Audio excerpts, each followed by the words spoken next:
behind the scenes. You have to work with your clients. You have to create the scripts for your offers and for your calls and all these kinds of things. But at the end of the day, you need to do what is fucking required of you. And what is required of you is the action of being relentlessly visible.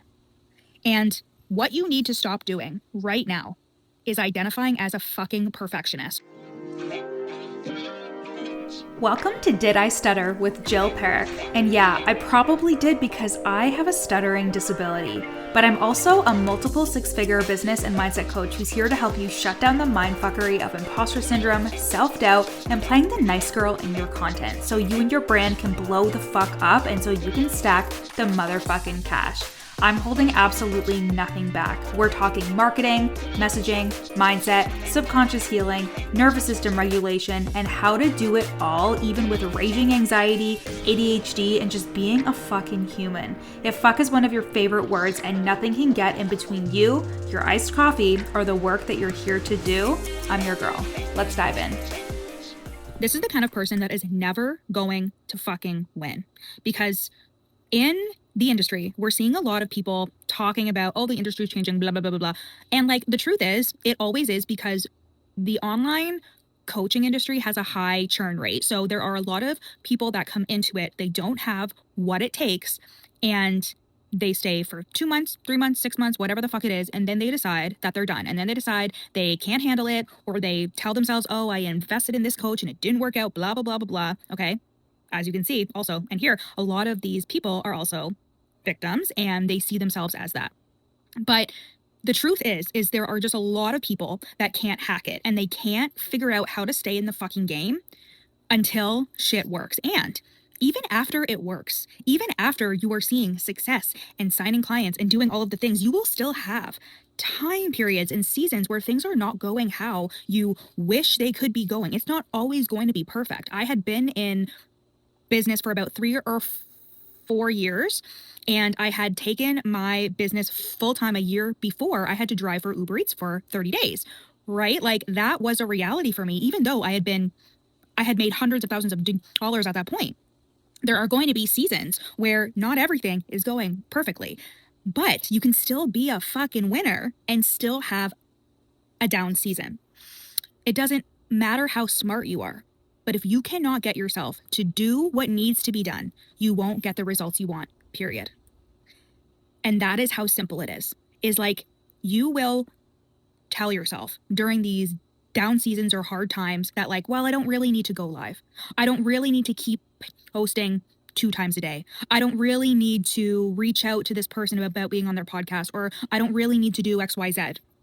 You will start to negotiate with yourself. And the people that will continue on and will keep fucking going are the people that clock that and don't allow it to happen. Now, this happened to me last year. I really did start negotiating with the action I was taking. And I have talked about this many times. I talk about this in the rebirth receipts. I talk about this on my Instagram, how like last year I was going through a pretty steep income dip. I still had recurring income coming in, but I was going through an income dip. I hadn't made any new sales in a while, and I didn't want to admit, but a lot of that was because I just simply was not doing what I needed to do. And I thought that I was, because on the front end, I was showing up every day, but I was showing up a little bit.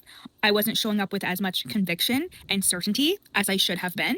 I was not being as visible. I was terrified of going live again. I didn't want to be on anybody's podcast. I was really hiding. And there were a number of other things that had to do with that income dip and with that hard time. But at the end of the day, the bottom fucking line was I couldn't get myself to do what needed to be done. And I was negotiating with that fact. I would be like, okay, I should go live, I should do this, I should do that. And I would always have a reason as to why I couldn't do it, why I couldn't do it or shouldn't do it. And I would let myself off the hook. And that can be so dangerous. And I would still consider myself relentless, ruthless, as somebody who is never going to give up. And the truth is as an overachiever, as a high achiever, you're still going to be subjected to these very human times, these very human moments where you find yourself self-sabotaging and negotiating with the standards you had set for yourself. And all you need to do is come back to that thought of like, whoa, I'm really good at talking to myself and convincing myself that I don't need to do this, that like there's other things that are more important than getting in front of the people who I want to hire me for. I don't know where I was going with that sentence, but you know exactly what I'm saying is that like there is a lot of things you could be doing. And I'm sure you have told yourself, I need to fix up this on my site. I need to do this for this offer, you know, but it is a main focus that I have to constantly put myself online and to do that multiple times a day in multiple different kind of ways. I have my podcast, I have my free Telegram channel, I have my Instagram stories, I have my Instagram posts, I have TikTok, I have going live on Instagram, I have going live on TikTok. Like I'm doing all of these things. Even though, of course, there are things you got to do behind the scenes. You have to work with your clients. You have to create the scripts for your offers and for your calls and all these kinds of things. But at the end of the day, you need to do what is fucking required of you. And what is required of you is the action of being relentlessly visible. And what you need to stop doing right now is identifying as a fucking perfectionist. Right fucking now, you have to decide that there is no positive connotation to that, because there is this little subconscious piece of you that kind of thinks, yeah, but I'm a perfectionist, right? But the problem is you're so worried about the quality of your posts, of your reels, of this, of that, that it is taking away from the action you should be taking. Every time you spend too long of a time on a fucking carousel or an email, you are taking away from 10 other actions you could be taking to get yourself in front of the right people. It is not a cool thing anymore to identify as a perfectionist. You have to allow some things to not be your best work. You have to be willing to put out work that you feel is like a B, C kind of work, is like a 70% of what you're actually capable of kind of work. And I talk about this concept of being a perfectionist in my book, You're Not Special.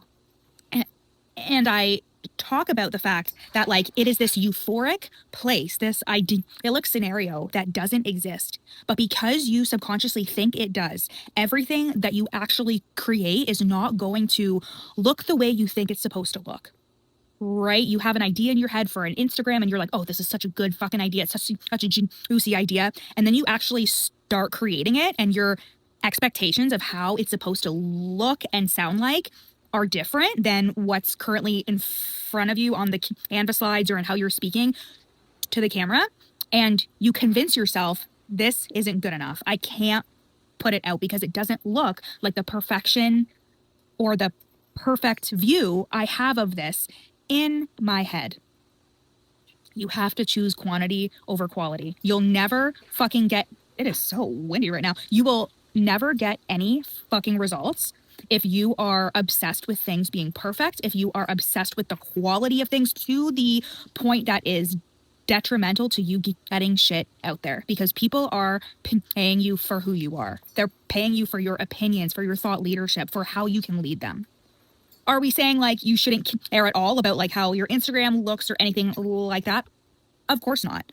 But you know if this is for you. You know if you are the kind of person to hold back on posting that carousel even though it's been sitting in your fucking Canva for like a week.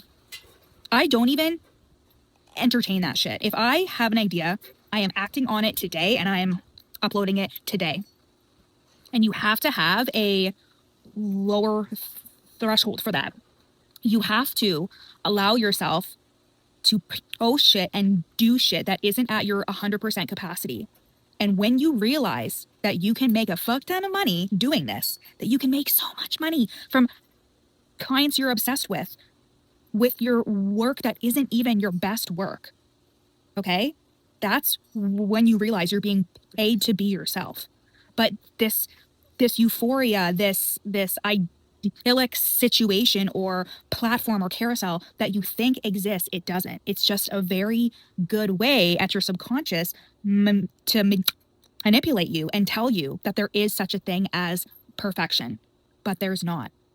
And I think that especially as a coach, you have to see that everybody who you admire and who you respect, when you look at their stuff, it's not perfect. And if you were to like scroll down, I'm sure you would see how their content has evolved, how they have evolved, the stories they tell of the fuck ups that they've made and the things that have happened in their business or in their life or in their relationship, and how they've actually come to have the wisdom and the ideas that they have now. And it's because they have allowed you to see the evolution. They have allowed you to come for the ride when it comes to the things that they're changing and experiencing. And when you don't afford your clients the same, first of all, they don't feel as close to you as they could. And that will be a huge reason why somebody wants to work with you. But also, there isn't any content for them to decide that you're the one that they want to work with. Like, people hire me because of the ecosystem of content that I create, because of my podcast, because of how I sell, because of the stories that I upload, because of the carousels that complement the stories I upload, blah, blah, fucking blah. Everything works together. But I had to get over this thought of like, this needs to be perfect, because I used to be that. I used to be such a fucking perfectionist. And then I realized like, oh my God, like I'm really only like uploading 3 Instagrams a week. Like, this is like years ago now. And even last year, I was only uploading a single carousel a day. And I was convinced that I'm being so visible, I'm doing all this stuff, and I wasn't. I really was not. And now I'm a little bit crazy, and I do a carousel and a talking head reel every single day. And I do it on the fly. So I do it on the fly, and I've had to learn to be uncomfortable with the fact that I don't have something scheduled for that day. So when I get up in the morning, I have to be like, okay, I have to create a carousel. I have to create a reel. Okay.